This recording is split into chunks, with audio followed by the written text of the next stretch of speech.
The Assembly will hear an address by His Excellency Felix Antoine Tshilombo Tshisekedi, President of the Democratic Republic of the Congo. I request protocol to escort His Excellency.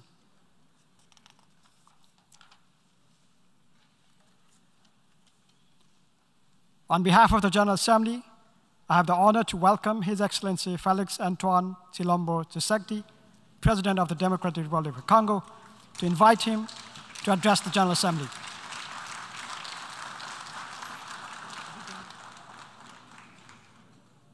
Monsieur le Président de l'Assemblée générale des Nations unies, Monsieur le Secrétaire général des Nations unies, Mesdames et Messieurs les chefs d'État et de gouvernement, Mesdames et Messieurs les chefs de délégation, c'est pour moi un grand honneur et un réel plaisir de prendre la parole du haut de cette tribune pour faire entendre la voix de mon pays, la République démocratique du Congo, sur les principales questions qui préoccupent au plus haut point la communauté internationale actuellement. Monsieur le Président, je voudrais néanmoins, avant toute chose, vous féliciter pour votre élection à la présidence de la 77e session ordinaire de l'Assemblée générale des Nations unies. Je suis convaincu que vous donnerez le meilleur de vous-même pour la réussite de cette session et vous garantis tout le soutien de mon pays. Monsieur le Président, les défis majeurs auxquels l'humanité fait face actuellement sont les suivants. La sécurité et la paix pour tous, la maîtrise des changements climatiques, la relance de l'économie mondiale après la Covid-19, la lutte contre la pauvreté et la promotion du bien-être collectif. Ces principaux défis sont complexes et intimement enchevêtrés. Conscient de cette réalité, je salue le choix judicieux et la pertinence du thème central de ces assises, à savoir un tournant décisif des solutions transformatrices face à des défis intriqués. À l'évidence, le relèvement de ces défis exige plus de concertation, plus de coopération et plus de solidarité entre les États et les nations. Le maintien de la paix et la sécurité internationale constituent le fondement et l'objectif primordial de la création de l'Organisation des Nations unies. Ni l'indifférence, ni l'immobilisme, ni l'attentisme de sa part ne sont par conséquent admissibles face à toute menace contre la paix et la sécurité internationale. À ce jour, la question de la sécurité et de la paix internationale se cristallise autour de la lutte contre le terrorisme ainsi que l'extinction des foyers de tension en Europe et en Afrique. En effet, le terrorisme n'a épargné aucun continent. Après l'Asie, l'Europe occidentale, l'Amérique du Nord, il se métastase en Afrique, où il a allumé le feu à plusieurs endroits et notre continent en paye un lourd tribut. Au Sahel, à l'Est, à l'Ouest, au centre et au sud de ce continent, les terroristes tuent par des expéditions barbares des populations innocentes et déstabilisent des États au nom de l'intégrisme religieux. Certes, des progrès remarquables ont été accomplis au Moyen-Orient dans la lutte contre ce fléau qui a battu de l'aile. Cependant, ce fléau est loin de s'essouffler et encore moins d'être éradiqué de notre planète. C'est pourquoi la République démocratique du Congo, une des victimes africaines de ce terrorisme, est membre de la coalition globale contre l'État islamique interpelle les Nations unies et les exhorte à s'impliquer activement dans la mise en œuvre des recommandations de cette coalition et de celles du processus d'Aqaba. Les déclarations d'intention et les proclamations de foi sans action collective vigoureuse sur le terrain ne suffiront jamais pour éradiquer le terrorisme. Monsieur le Président, au cœur de l'Europe, la guerre entre la Russie et l'Ukraine est une plaie béante dont le saignement atteint même l'Afrique lointaine et perturbe le commerce international à cause des dégâts collatéraux importants, notamment en matière d'approvisionnement en produits céréaliers et énergétiques d'origine ukrainienne et russe, nécessaires à l'alimentation des populations ainsi qu'au fonctionnement des économies des pays importateurs.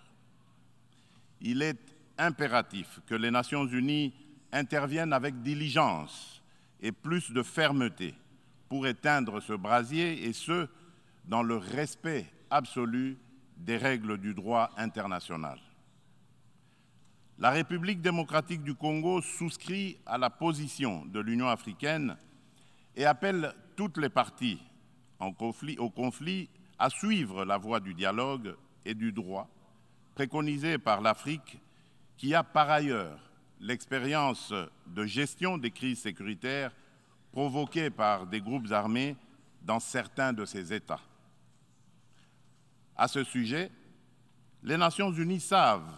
que mon pays, la République démocratique du Congo, est victime d'une crise sécuritaire aiguë qui dure depuis plus de 20 ans à l'est de son territoire national.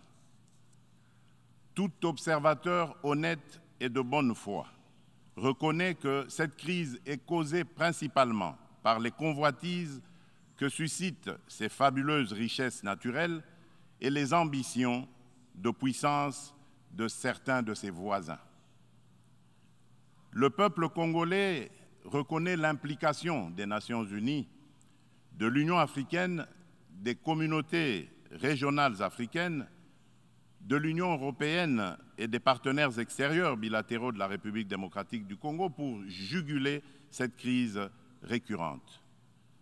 Il leur en est reconnaissant et s'incline devant le sacrifice de vaillants soldats de la paix qui ont perdu leur vie au front de la défense des idéaux de paix et de justice. Cependant, en dépit des efforts internes inlassables, de la présence militaire massive de l'ONU au Congo et de son soutien diplomatique pendant 23 ans, le mal sécuritaire continue à ronger mon pays. Afin d'éradiquer définitivement l'insécurité, restaurer une paix durable et assurer la stabilité à l'est de la République démocratique du Congo, plusieurs accords ont été signés avec les groupes armés et même avec les pays voisins, sous la garantie de la communauté internationale. Des mécanismes nationaux et internationaux ont été créés. Toutes ces perspectives de règlement définitif du conflit n'ont duré que l'espace de quelques mois. Vite, l'architecture s'est fissurée et l'édifice s'est écroulé.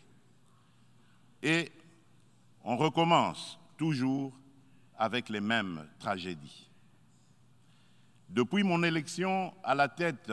de la République démocratique du Congo, je n'ai eu de cesse de me battre chaque jour pour la paix et la sécurité dans les provinces congolaises de l'Ituri, du Nord Kivu et du Sud Kivu. M'inscrivant dans une philosophie de réconciliation avec nos voisins, je n'ai ménagé aucun effort pour rassurer les chefs d'État des pays limitrophes et restaurer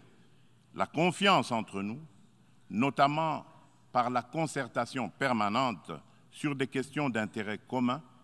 la conclusion d'accords de coopération sécuritaire et de partenariat économique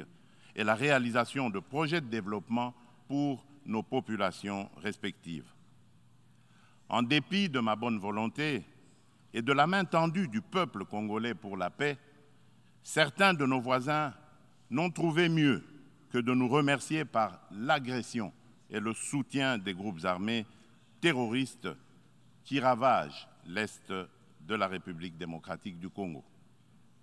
C'est le cas actuellement du Rwanda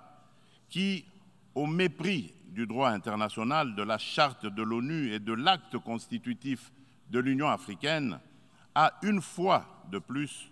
non seulement agressé en mars dernier la République démocratique du Congo par des incursions directes de ses forces armées, les RDF, mais aussi occupe des localités de la province du Nord Kivu par un groupe armé terroriste interposé, le mouvement du 23 mars, dit M23, auquel il apporte un soutien massif, tant en matériel de guerre qu'en hommes de troupes. Et comme pour défier la communauté internationale, le M23, avec le soutien de l'armée rwandaise, a même abattu un hélicoptère de la MONUSCO et tué 8 casques bleus, commettant ainsi un crime de guerre. Je dénonce, en ce lieu emblématique de la vie internationale, avec la dernière énergie, cette énième agression dont mon pays est victime de la part de son voisin le Rwanda, sous couvert d'un groupe terroriste dénommé le M23. Monsieur le Président, l'implication du Rwanda et sa responsabilité dans la tragédie que vivent mon pays et mes compatriotes des zones occupées par l'armée rwandaise et ses alliés du M23 ne sont plus discutables, dès lors que plus d'une fois, aussi bien les groupes d'experts dûment mandatés par l'ONU et le mécanisme conjoint de vérification élargie de la conférence internationale sur la région des Grands Lacs, la CIRGL, que des organisations non gouvernementales humanitaires et des droits de l'homme crédibles les ont établis dans des rapports documentés et objectifs à la limite du scientifique. Au demeurant, pour éclairer la communauté des nations et mettre fin aux sempiternelles dénégations des autorités rwandaises, le gouvernement congolais réitère sa demande au président du Conseil de sécurité de distribuer officiellement aux membres du Conseil le dernier rapport des experts de l'ONU sur la situation sécuritaire à l'est de la République démocratique du Congo et de le faire examiner avec diligence par lui afin d'en tirer toutes les conséquences qui s'imposent sur le plan du droit, de la paix et de la sécurité internationale. Il y va de l'image et de la crédibilité de notre organisation. Procéder autrement serait, d'une part, encourager le Rwanda à poursuivre son agression, ses crimes de guerre et ses crimes contre l'humanité en République démocratique du Congo, et d'autre part, nourrir davantage la suspicion légitime des Congolais sur l'impartialité de l'ONU, ainsi que la complicité de certains de ses membres dans ces crimes. C'est pour mettre fin à cette suspicion et dissiper l'ambiguïté de certaines positions du Conseil de sécurité sur la crise sécuritaire à l'est de la RDC, ambiguïté qui excède la population congolaise et exacerbe la tension entre elle et la mission de l'ONU pour la stabilisation du Congo, la MONUSCO, que le gouvernement de mon pays a demandé la réévaluation du plan de retrait progressif et responsable de cette mission. Cette démarche d'ajustement est exigée par le constat unanime, même au niveau le plus élevé de notre organisation, des faiblesses regrettables de la MONUSCO, ce qui affecte certainement l'efficacité et la légitimité de l'action de l'ONU en République démocratique du Congo. La réévaluation du plan de retrait de la MONUSCO ne peut par conséquent nullement remettre en cause les relations entre mon pays et notre organisation. Quoi qu'il en soit, je réaffirme haut et fort à cette tribune de la plus haute instance internationale de gestion des affaires du monde, la détermination du peuple congolais et de ses dirigeants de défendre toujours, jusqu'au sacrifice suprême, l'intégrité territoriale,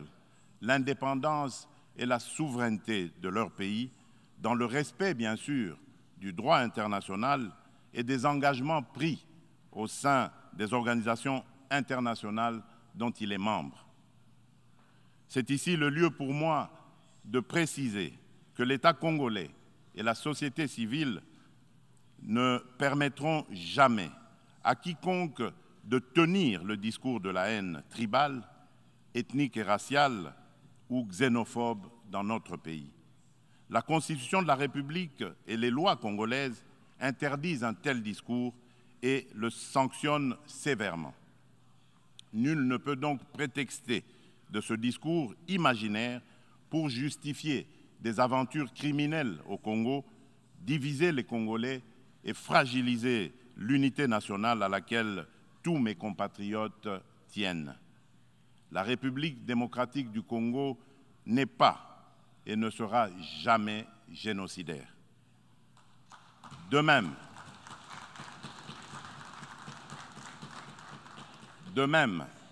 je soutiens que la prétendue collaboration que certains officiels congolais entretiendraient avec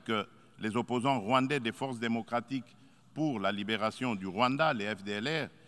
dont se servent les dirigeants rwandais pour justifier les agressions répétées de la RDC, est un alibi qui n'est corroboré par aucun fait avéré sur le terrain. En effet, les FDLR ont été décapités et réduites à néant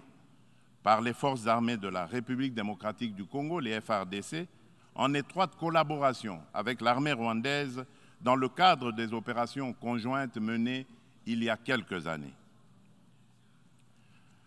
La République démocratique du Congo a en outre rapatrié plusieurs éléments des FDLR et leurs familles. Dès lors, les Congolais se demandent de quel FDLR parle-t-on?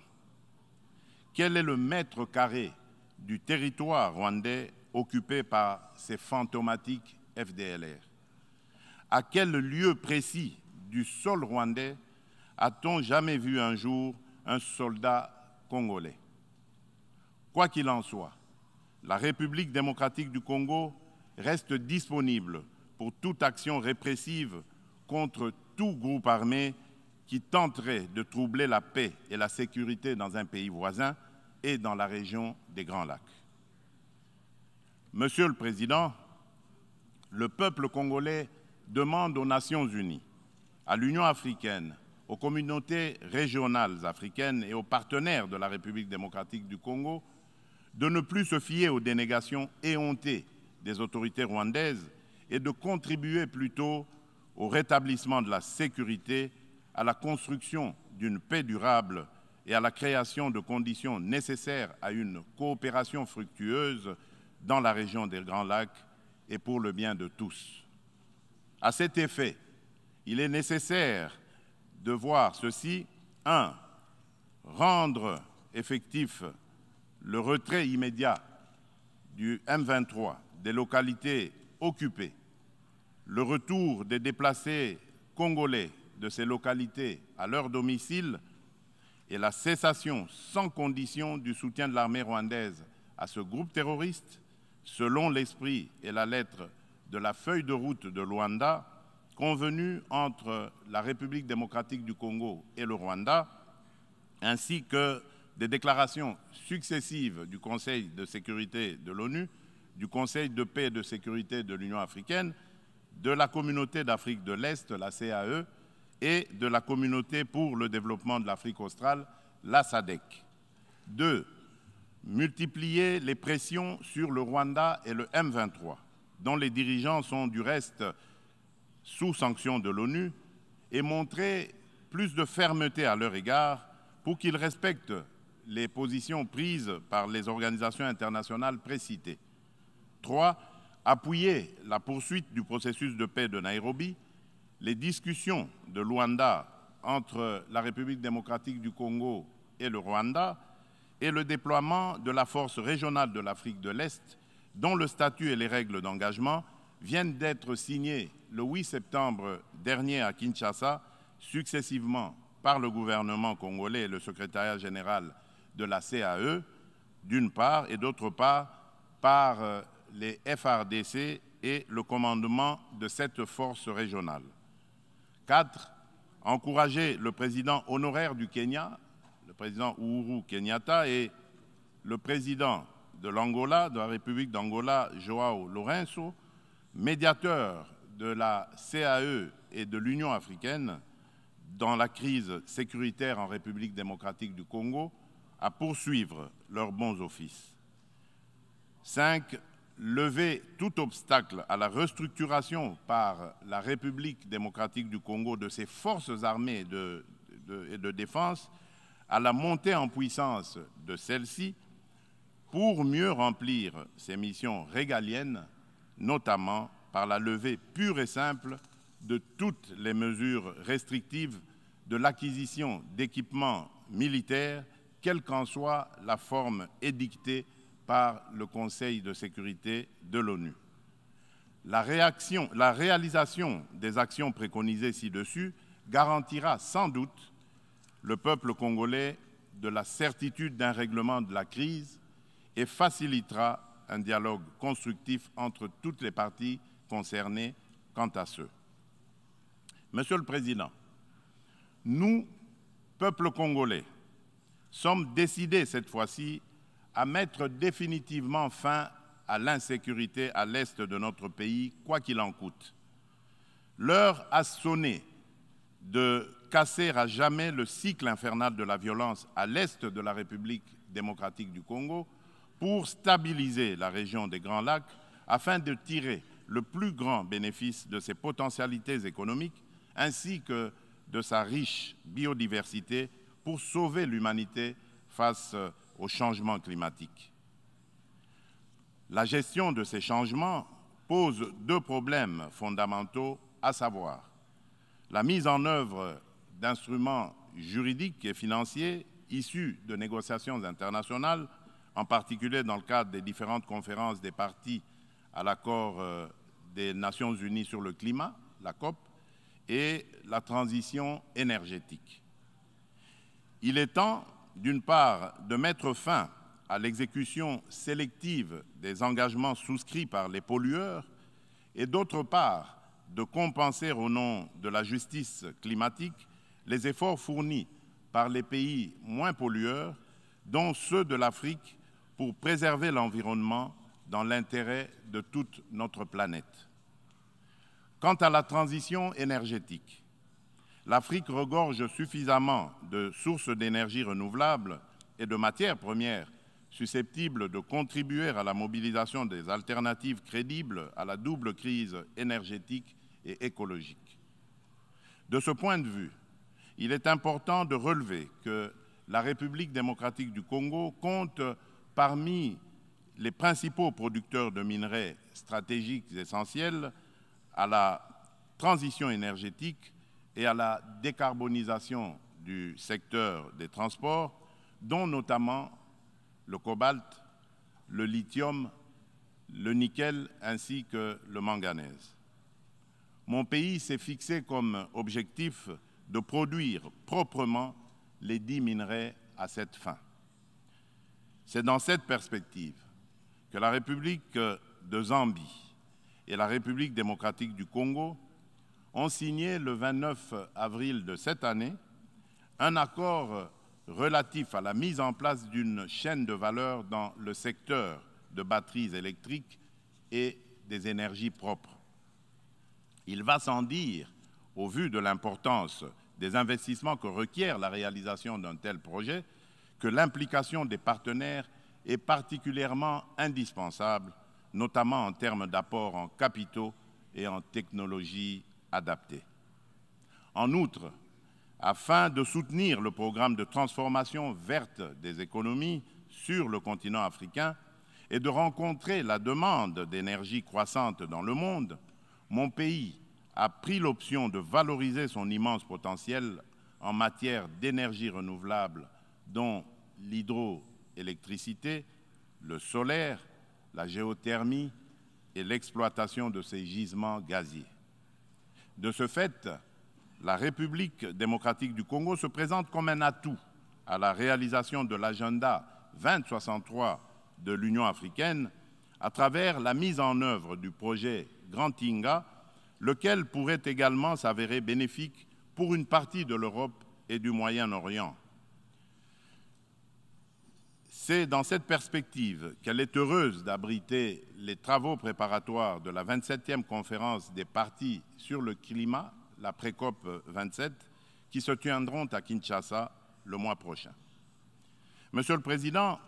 je saisis cette opportunité pour apporter de la lumière sur le volet environnemental de l'appel d'offres lancé le 28 juillet dernier par mon pays pour l'exploration de ces 27 blocs pétroliers et 3 blocs gaziers, appel qui semble faire inutilement polémique sur la place publique internationale. À ce sujet, il convient de rappeler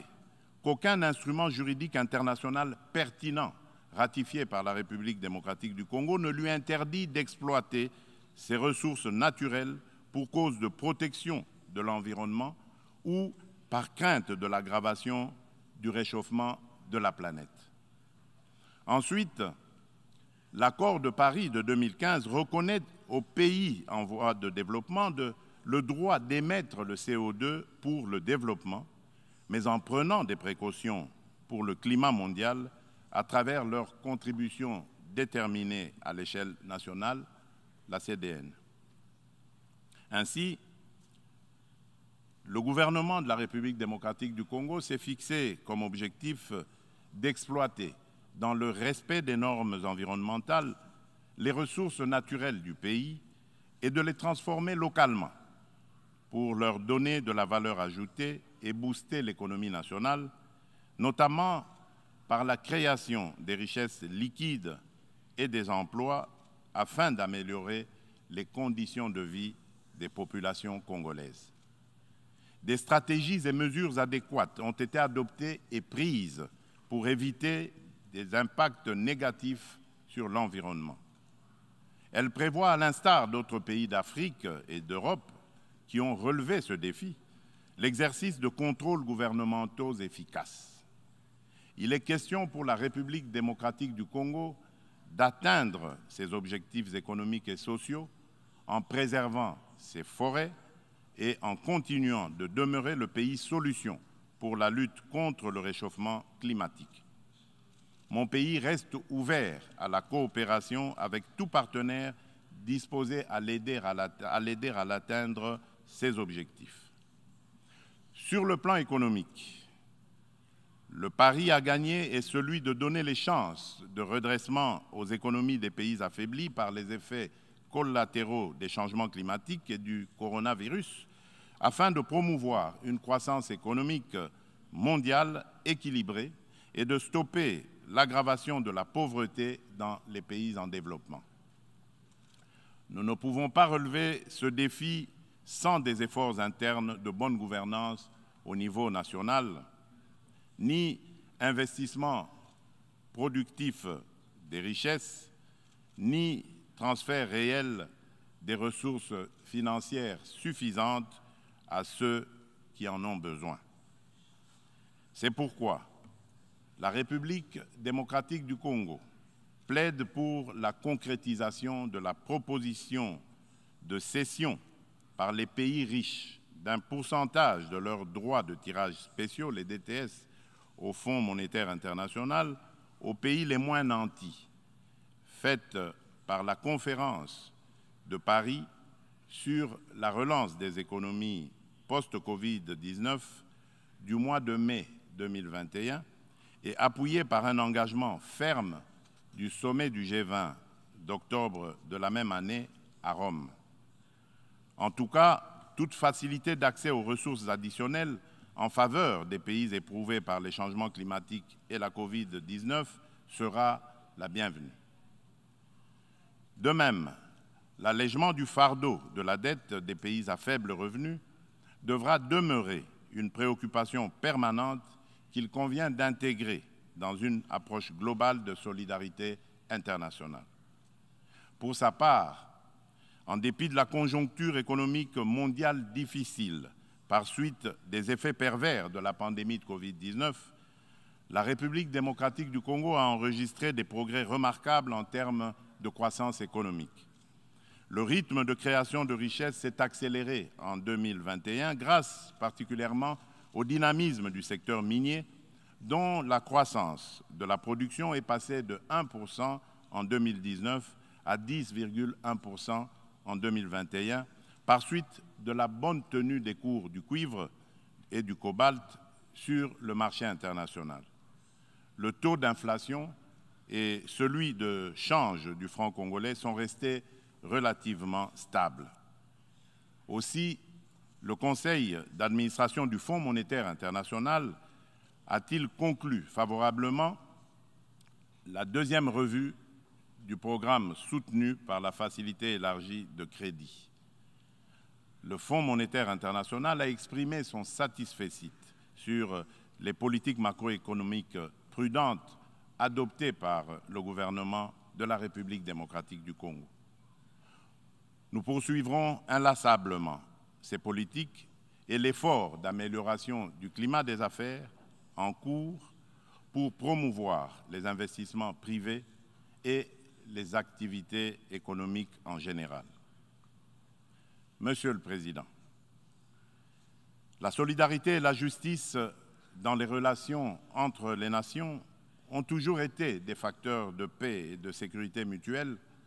car elles rapprochent les hommes et créent des liens d'interdépendance entre eux. À cet effet, la lutte contre la pauvreté et la promotion du bien-être collectif sont des digues puissantes contre les conflits sociaux et les tensions entre les peuples. C'est pourquoi la République démocratique du Congo se félicite de l'action collective menée par la communauté internationale contre la Covid-19 et salue l'initiative des États-Unis d'Amérique, New Feed the Future, pour financer l'agriculture afin de combattre la faim et l'insécurité alimentaire en Afrique par suite de la crise russo-ukrainienne et dont la République démocratique du Congo, mon pays, est parmi les pays africains bénéficiaires, pour ne citer que ces cas les plus actuels. Mon pays appelle à de telles actions et initiatives et non seulement contribue à résoudre les problèmes de survie au quotidien et à créer des emplois accessibles au plus grand nombre, mais aussi distribue des revenus et du pouvoir d'achat à la base. En revanche, au nom de la solidarité et de la justice internationale, nous nous posons des questions sur le maintien des sanctions contre le peuple du Zimbabwe, des sanctions qui, de plus, datent de l'époque du défunt président Robert Mugabe. Pourquoi notre organisation est-elle si silencieuse et si indifférente à cette injustice, à la limite du crime, contre un peuple innocent? En ma qualité de président en exercice de la Communauté pour le développement de l'Afrique australe, la SADC, je lance un appel pressant aux Nations unies de mettre tout en œuvre pour obtenir la levée immédiate des sanctions contre la République du Zimbabwe et son peuple.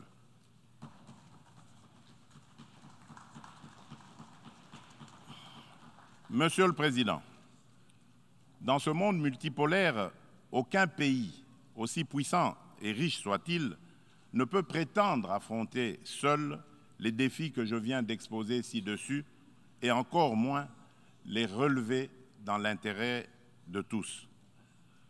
L'importance des enjeux, la complexité des problèmes à résoudre et l'ampleur de la tâche exigent une approche multilatérale équitable qui intègre les intérêts d'un chacun et mutualise les énergies de tous dans le respect réciproque. C'est pourquoi la République démocratique du Congo continue à penser qu'il est indispensable de mieux structurer le multilatéralisme et de l'enrichir dans l'égalité de traitement et de toutes les parties prenantes afin de créer des espaces de dialogue et de coopération dont nous avons besoin pour assurer la paix et la sécurité internationale.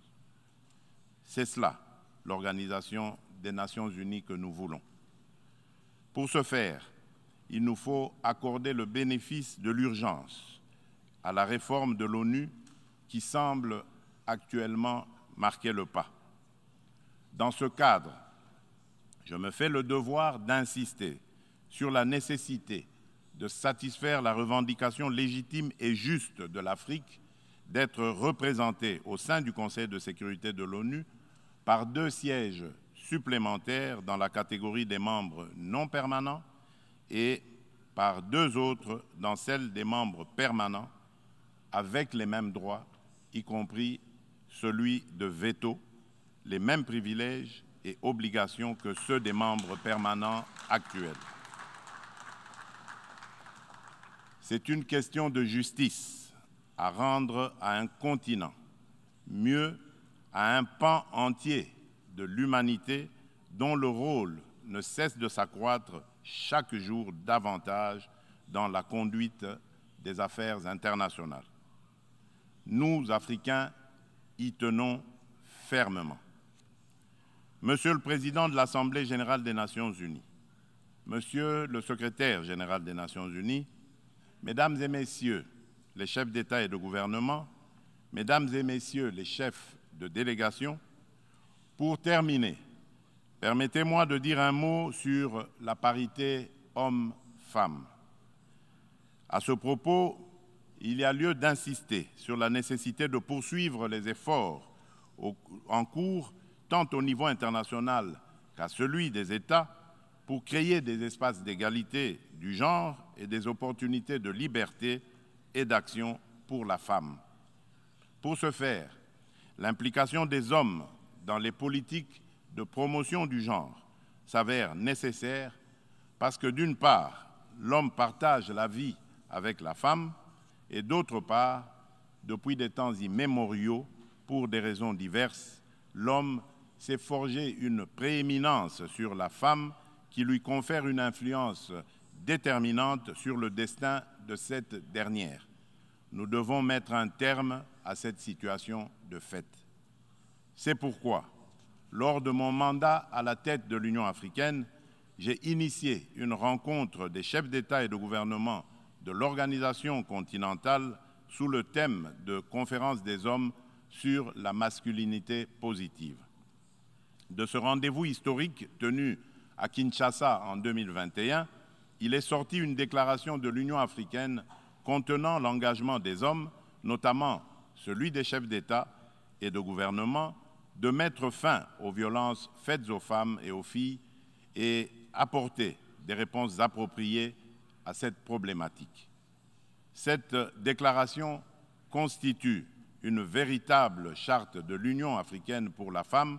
que je m'attelle à matérialiser en ma qualité de champion de l'Union africaine pour la masculinité positive. C'est dans ce cadre que j'ai entrepris de promouvoir davantage la Congolaise qui occupe aujourd'hui de plus en plus l'avant-plan de la gestion des affaires publiques au sein des institutions politiques, judiciaires et administratives de mon pays. Cette politique volontariste devra permettre dans l'avenir un changement radical, non seulement de perception de la femme et de son rôle dans la société, mais aussi dans la prise en charge par la femme elle-même de son destin. En effet, la parité n'est pas un cadeau fait à la femme, mais une responsabilité qu'elle doit assumer. Je souhaite plein succès aux travaux de la 77e session ordinaire de l'Assemblée générale. Je vous remercie.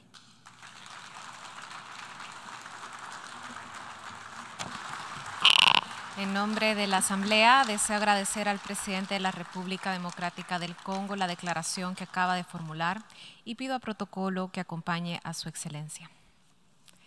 La Asamblea escuchará un discurso del excelentísimo señor